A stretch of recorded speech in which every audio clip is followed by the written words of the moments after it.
নানা পাটেকরের একটা মুভি আছে, সেই মুভিতে নানা পাটেকর বলেন যে সালা এক মাচ্ছার আদমি কো হিজড়া বানা দেতা হ্যায়। তো আমাদের বাংলাদেশে এক ছাগলে পুরো বাংলাদেশের মিডিয়া, সামাজিক যোগাযোগ মাধ্যম এবং সারা দেশকে পাগল বানিয়ে রেখেছে। খবরে প্রথম আমরা জেনেছি যে 15 লাখ টাকা একটি ছাগল বিক্রি হয়েছে, পরে আবার দাবি করেছে এটা 12 লাখ টাকা। সেই ছাগল কেনা তরুণটি নাকি একজন রাজস্ব কর্মকর্তার ছেলে। পত্রিকায় আমরা এমন নিউজই পেয়েছি। এখন দেখতেছি সেই ছাগলওয়ালা তরুণের বাবা বলতেছে যে এই ছেলে আমার না। ভালো কথা, সেই ছেলে তার না। তিনি পত্রিকায় এসে বিবৃতি দিয়েছেন এবং এও বলেছেন যে তিনি মামলা করবেন সাইবার অ্যাক্টে, কারণ এটা তার ছেলে না। আমরা জানি না তিনি তার ছেলেকে তার ছেলে কিনা আমরা নিশ্চিত না। একটু সংশয় সৃষ্টি হয়ে গেছে, যেহেতু বাবা বলতেছে তার ছেলে না। আমরা কিন্তু সেই ছেলের কোনো বক্তব্য শুনি নাই যে সে কার সন্তান, সে কিন্তু বলা নাই সে কার বাবা। রহস্যটা আরও ঘনীভূত হচ্ছে। আবার সেই রাজস্ব কর্মকর্তার মুখে কিন্তু শুনি নাই সেই গাড়িগুলো, সেই এতগুলো ফ্ল্যাট বা আরও যে সম্পদের কথা বলা হচ্ছে এগুলো তার না বা তার নেই, তিনিও তা বলতেছেন না। আমরা জানি রাজস্ব কর্মকর্তা আসলে রাজস্ব কর্মকর্তা না বলে বলেন ঘুষখোর কর্মকর্তা। কারণ বাংলাদেশের 99% উচ্চ কর্মকর্তারা ঘুষ দিয়ে জীবন চালান, কোনো সন্দেহ নেই, সবাই জানি আমরা। এবং আমরা তাদের আত্মীয় স্বজন হতে পেরে, বন্ধুবান্ধব হতে পেরে গর্বিত হই। যাই হোক, কমরেড সামাদ ভাই প্রশ্ন রেখেছেন, সেই ছেলেটির ধরে নিলাম রাজস্ব কর্মকর্তার বাবা নয়, কিন্তু এই ছেলের তো একজন বাবা আছে। যদি মারাও গিয়ে থাকে তার মা আছে, মা বাবাও যদি মারা গিয়ে থাকে তার ভাই বোন আত্মীয় স্বজন অনেকেই আছে, তাদের এলাকার লোকজন আছে, চেয়ারম্যান আছে, মেম্বার আছে, হয় মেয়র আছে না কাউন্সিলর আছে। তারা কোথায়? আর সাংবাদিকেরা এত কিছু খুঁজে বের করতে পারে, এর বাবাটাকে কেন পাচ্ছে না? যাই হোক, খুব মজার, বাংলাদেশে একটা সুবিধা আছে। এমনিতেই আমরা আলগুজবি গ্রুপ সবাই, একটা গুজব পেলে তো আমরা আমাদের মনের মাধুরী মিশিয়ে আমরা ছড়িয়ে থাকি। যেমন বাংলাদেশে কিছুদিন আগে বাজেট নিয়ে আলোচনা চললো, কত গুরুত্বপূর্ণ একটা বিষয় যে একটা দেশের বাজেটে কি আছে কি নাই, বা কি থাকা উচিত ছিল, বা কি কমানো উচিত ছিল, কি বাড়ানো উচিত ছিল, এগুলো আলোচনা নাই। এগুলো চলে গেছে কোকাকোলার উপর দিয়ে, যার জন্য বাংলাদেশের সরকার খুব খুশি। এই দেশে নির্বোধ বিরোধী দল যারা, এরা যদি এই কোকাকোলার আলোচনার চাইতে এই নির্বোধ বিরোধী দলের লোকগুলো, এবং অর্ধেকই তো হেফাজতে পাকিস্তান আমি বলে থাকি, এরা তো অর্ধেকই কোকাকোলা যারা বয়কট করছে এরা অর্ধেকের না, অর্ধেকের বেশি এরা হেফাজতে পাকিস্তানি।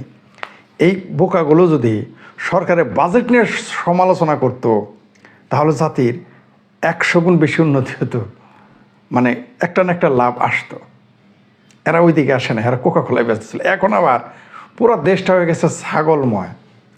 এই দেশের দুর্নীতি যদিও এইবার উল্টো হয়ে গেছে, এইবার এই ছাগলের সাথে বাংলাদেশের কর্মকর্তাদের লুটপাটের চিত্রটাও চলে এসেছে। ছাগল শুধু বাংলাদেশে আর গুজবি গ্রুপ পর্যন্তই থাকে নাই, এই আলোচনা কর্মকর্তাদেরও ঘুম হারাম করে দিয়েছে। এইবার একটা কাজের কাজ হয়েছে, অবশ্য কতটুকু পরে সফল হবে জানি না, কিন্তু কাজের কাজ হয়ে গেছে। যে কর্মকর্তারা যে ঘুষ খায় এটার একটা চিত্র বিভিন্ন, যদিও কয়েকটা গাড়ি দেখানো হয়েছে, তারপর বাড়ি ফ্ল্যাটের কথা বলা হয়েছে।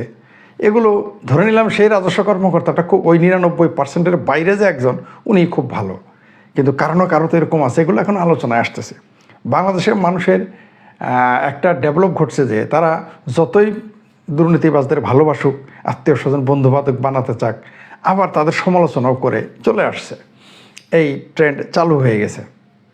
যা বলছিলাম, কমরেড সামাদ ভাইয়ের প্রশ্ন হচ্ছে যে এই তাহলে এর পিতাটাকে, ওই ছেলে কেন বলে না তার বাবার নাম কি? বা সারা দেশে ভাইরাল হয়ে গেছে এই ছাগল আর ওই পাগলটা, ঠিক আছে, ওই কর্মকর্তার ছেলেটা, মানে মিডিয়ায় প্রকাশিত রিপোর্ট অনুযায়ী তারা ভাইরাল হয়ে গেছে। নিশ্চয়ই এদের কেউ চিনেন, এদের কেউ না কেউ চিনবেন। তারা এসে বলতেছে না যে এটা অমুকের ছেলে, অমুকের ভাই, অমুকের বোন, অমুকের আত্মীয় স্বজন, অমুকের ভাগনা, অমুকের ভাতিজা, অমুকের নাতি, অমুকের পুতি, অমুক এলাকায় থাকে, কেউ বলতেছে না। তার মানে একটা আসলেই রহস্য আছে, একটা কিছু আছে এখানে। কমরেড সামাদ ভাই যেমন প্রশ্ন করেছেন যে এই ছেলের কি তাহলে পিতা নাই? অবশ্যই আমারও সেই প্রশ্ন যে শুধু পিতা না, তার ভাইকে, তার বোনকে, তার ক্লাসমেটসগুলো কোথায়? একজন ছেলে এসে দাবি করতেছে না, বা একটা মেয়ে দাবি করতেছে না আমার ক্লাসমেটস। কারণ এত ধনী মানুষ, তার তো ক্লাসমেটস আছে, তো কোনো না কোনো স্কুল, কলেজ, বিশ্ববিদ্যালয়ে পড়তো বা পড়ে, সেগুলোর ছবি কোথায়? অথবা ওই ছেলের ফেসবুক আইডিটা কোথায়?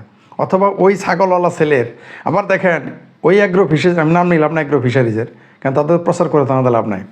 ওই অ্যাগ্রো ফিশারিজের মালিকও কিন্তু একটা টাউট। সে একবার বলতেছে আমার 1 কোটি টাকার গরু বিক্রি হয়েছে, একবার বলছে হয় নাই, একবার বলে ছাগল আমার বিক্রি হয়েছে, একবার বলে হয় নাই। মানে উনি স্বচ্ছ কোনো বক্তব্য দিচ্ছেন না।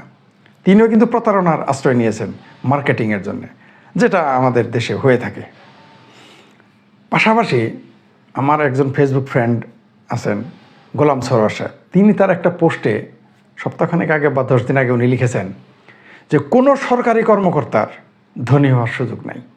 ধনী বলতে কয়েক কোটির, মিনিমাম 1 কোটি টাকা বড় জোর পেনশন পেয়ে বা 1.5 কোটি টাকা পেতে পারে। সেটা আপনার পেনশন মানে 30 বছর 25 বছর চাকরি করার পরে, আগে না। আমি তার সাথে একমত।